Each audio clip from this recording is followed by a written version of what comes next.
Donc bonjour à tous, je m'appelle Elsa Guiberto, j'ai 18 ans et je suis originaire du 79, donc dans la commune de la Chapelle-Saint-Laurent. Bonjour à tous, je m'appelle Jeanne Pichery, j'ai 18 ans et je suis originaire de Chanteloup, dans les Deux-Sèvres. Bonjour, moi c'est Zoé Lumino, j'ai 17 ans et je suis aussi originaire de la Chapelle-Saint-Laurent. Donc ce qu'il faut savoir, c'est qu'on se connaît toutes les trois du coup depuis l'école primaire.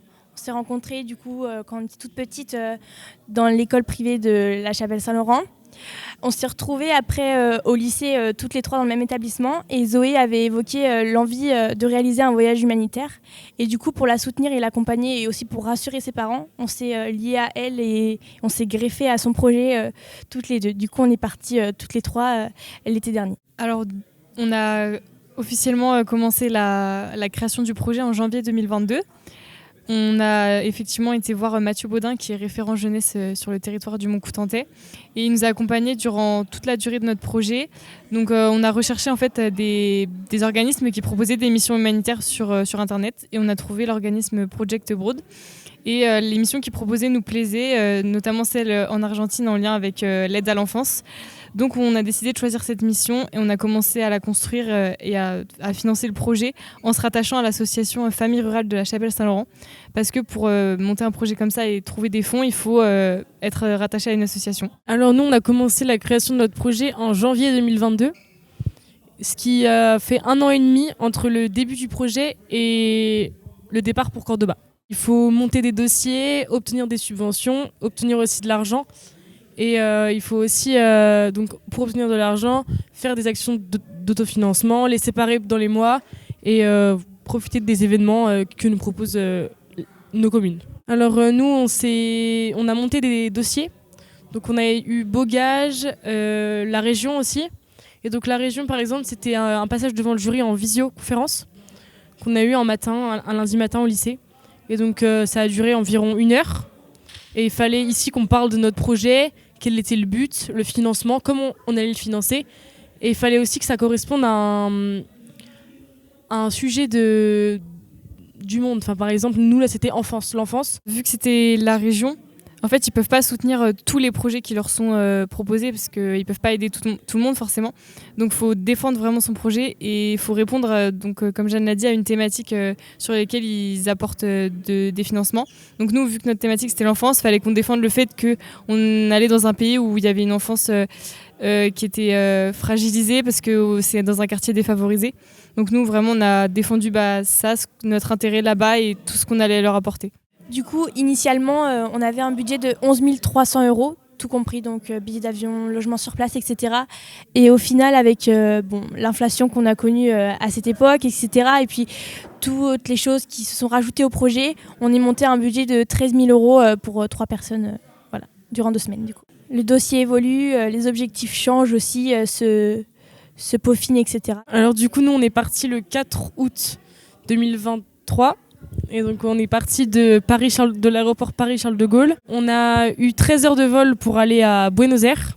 Et à Buenos Aires, on a ensuite eu 13 heures d'escale dans l'aéroport pour reprendre un avion d'une durée d'1h30 pour arriver du coup à Cordoba, le lieu de la mission. Donc ensuite, on est arrivé sur place. Il y a un correspondant de la plateforme Project Abroad qui est venu et qui nous a emmenés directement dans notre famille d'accueil. Donc on a pu découvrir notre famille d'accueil, s'installer et on a pu du coup le premier jour se balader un peu autour de notre maison. Et donc voilà. Et ensuite, donc pendant 2 semaines, on a été intégrés chez l'habitant. On a ensuite été dans le centre El Wagon, donc qui se situe plutôt dans la banlieue de Cordoba.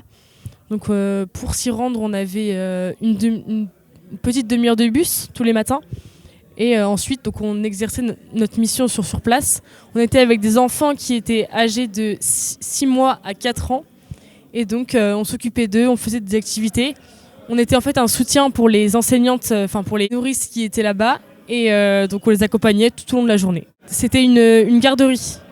Donc, les enfants ils s'étaient séparés en 2 groupes. Donc, un groupe le matin, donc de 9h à peu près à 13h.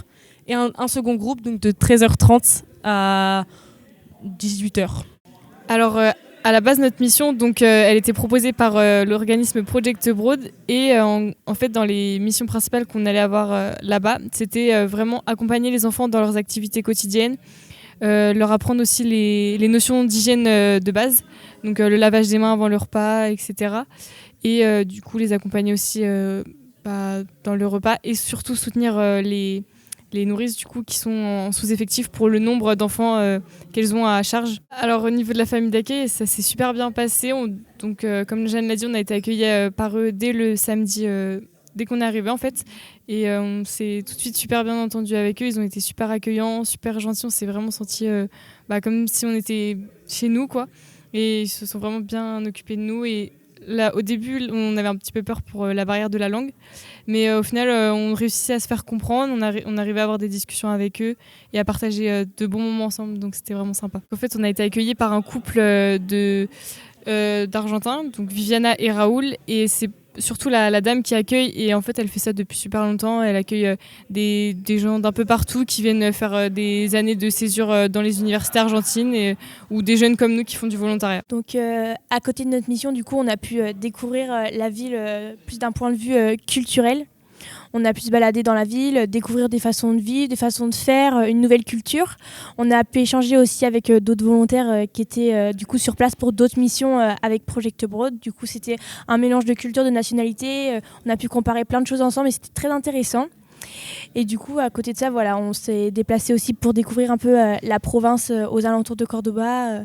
On a pris le temps de voir aussi autre chose. On échange avec eux encore pour les tenir au courant. Enfin, là, ce soir, par exemple, on va leur faire part de notre pot de remerciements. On échange avec d'autres personnes qui souhaitent partir en voyage aussi et qui ont besoin d'aide, de conseils ou d'informations supplémentaires. Notre soirée de remerciements, c'était pour que vous voyiez un petit peu ce qu'on avait fait sur place avec le film et aussi pour remercier toutes les personnes qui nous avaient aidés, qui nous ont soutenus et qui nous ont permis de réaliser ce projet. Et cette expérience, elle nous a permis de grandir, mais il y a aussi le avant-voyage et le après-voyage. Donc, tout le avant qui nous a permis par exemple, de remplir des dossiers de mécénat, c'est une expérience, c'est un peu compliqué. Et aussi participer aux événements, se montrer sur la chapelle.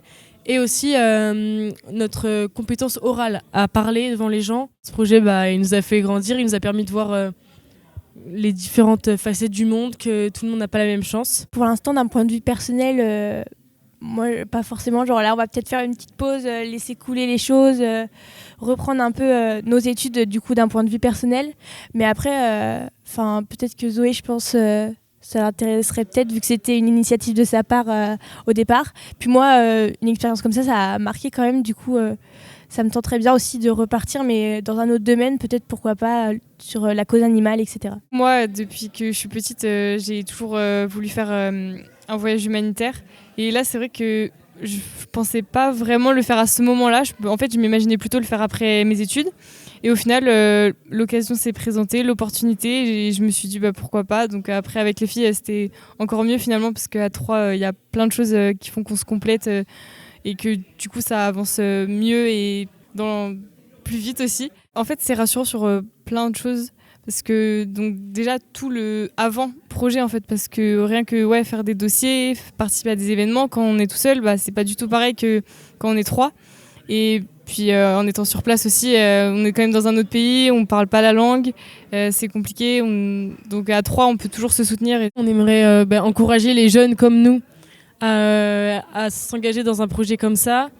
Même si on est jeune, on peut faire des projets comme ça. Il y a des personnes présentes pour nous accompagner. Ouais, je pense que c'était un bon moment parce qu'on se connaît donc depuis qu'on est toute petite. Au moment où on a lancé le projet, c'était notre dernière année de lycée. Et après, on partait toutes les 3 dans des études supérieures qui sont très différentes. On n'est pas du tout au même endroit. Et donc, c'était un peu le dernier moment si on voulait faire ça toutes les 3 parce qu'après, on part dans d'autres horizons. Donc après, je ne sais pas ce que ça aurait changé si on l'avait fait après. Mais là, c'était vraiment un bon moment de transition pour souder l'amitié et pouvoir faire ce projet. Maintenant, oui, c'est sûr qu'on est toutes les 3 parties dans nos études supérieures, donc peut-être voir après dans d'autres pays ou dans d'autres domaines, mais pour aider les gens toujours en tout cas.